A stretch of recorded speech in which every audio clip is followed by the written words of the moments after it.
My name is Alex Wagner. I am the executive editor of the Fader magazine. We have been around since 1998, and sort of the ethic of the Fader is to expose new artists to a larger audience and to kind of critically go into different scenes and expose what's happening in the world of music around the globe.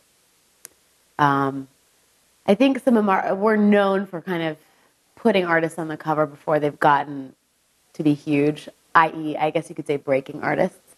Some of the people that we've had on the cover, most notably, are Kanye West. We gave him his first cover. The White Stripes, the Yeah, Outkast, Tego Calderone, Lupe Fiasco, Rick Ross, The Rapture, a number of people from like hip hop and rock equally. I've been working in magazines for about 9 years. God, that makes me feel old. 9 years. I started out working for a magazine called Raygun in Los Angeles, which was kind of a seminal music magazine in the 90s. And then I was working for its sister publication, which was more of a lifestyle publication called Bikini. From there, I went to go work at a magazine called Tokyon, which was kind of underground culture, Japanese, American, and just got really interested in, you know, emerging pop culture, as it were, be it fashion, music, art, design, whatever, and began, cultivating relationships with a number of magazines in New York. The Fader was one of them, and then several years later, they brought me onto the editorial staff. I think right now what you have is the segregation between you have rock magazines and you have hip hop magazines primarily in the world of music. You have a lot of in terms of the big titles. In terms of the smaller titles, you have, magazines like Paste or While You Were Sleeping, Stop Smiling that kind of focus on emerging scenes in folk and tend to be a little bit more broad in their appeal. Not in their appeal, sorry, a little bit more broad in their focus of one scene. In the big titles, you have Spin Magazine, which was the seminal rock magazine in the 90s, but has since gone on to, I think they're sort of figuring out their identity a little bit. They have new owners, and they just had Beyonce on the cover. So they're obviously trying for a little bit more of a mainstream appeal. And then you have industry standards like Double XL, The Source, and The New Vibe is launching as well, which are primarily urban hip-hop magazines. And then you have magazines like Rolling Stone, which began as a music magazine, but is now very much a lifestyle title and documenting culture and politics as equally as it is rock and hip-hop. The music industry is in a really weird place right now. They're very troubled, and I don't think have really figured out their stance with regards to MP3s and technology and kind of where they're going to fit in and all of that. But there is a lot of music out there. I mean, now probably more than ever with the proliferation of stuff on MySpace and, just home recording is easier now more than ever. And so I think a lot of people look to music magazines to help them decipher the language of the industry, i.e. like what they should be listening to or what to aggregate like information more than anything and to frame things. I think we do a lot of scene pieces at the Fader, and so it's like what is happening in the world of like Portland bedroom recordists, what is happening in the world of Brazil art rock, what is happening in the world of Jamaican dance hall, and so it's framing things for a larger audience, I think. There's a big difference between a music editor and a music critic. And I think at newspapers, you have music critics. And it's really their job to do reviews of concerts and shows and to, in the grand old sense of the 4-star rating system, tell the audience what's good and why it's good and what's not good and why it's not good.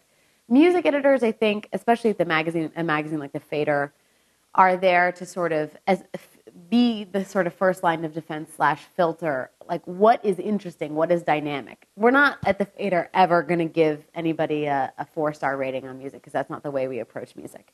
But we kind of try and be eyes and ears to what's happening in the world, and try and treat music that's coming out of Rio de Janeiro as equally as music that's coming out of Omaha, equally and on the same plate as music that's coming out of Jamaica. So it's our job to really kind of be the archaeologists in the field and like dig up what's new, what's hot. And then likewise to look what's happening in the kind of like mainstream pop sphere and figure out what is relevant and interesting and dynamic and is kind of shaping the cultural shifts of music. at a music magazine, you have a lot of levels of exposure. You have the front of the book, which is usually dedicated to smaller, short profiles. We have a section called Gen F, which is our bullpen, as it were, for people that eventually I think will warrant larger features and possibly covers.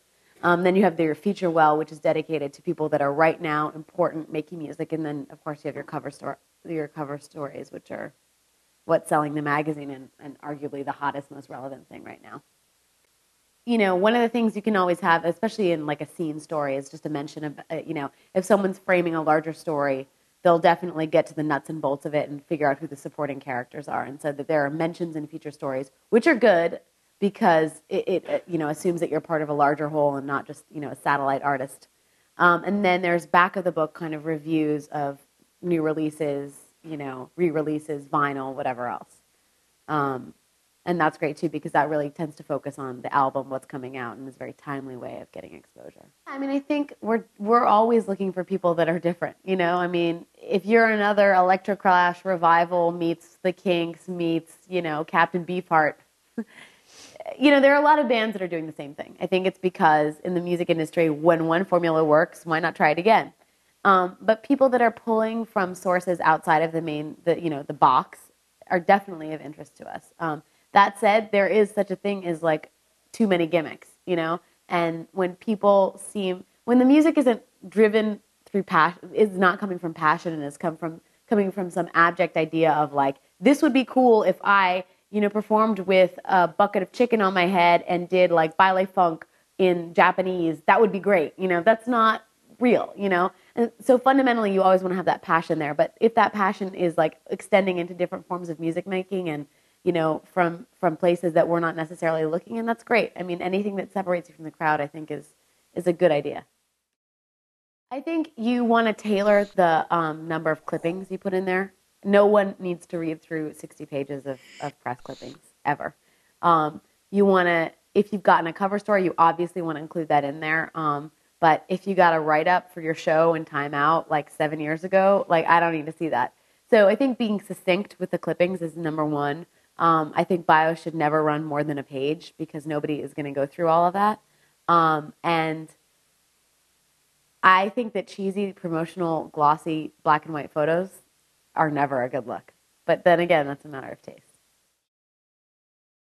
I think one of the first things to do is really like inundate yourself in terms of music. Like, no, you don't have to know about every kind of music. You need to know about the kind of music that you're really passionate about and to try and be as exhaustive about that kind of music as you can be.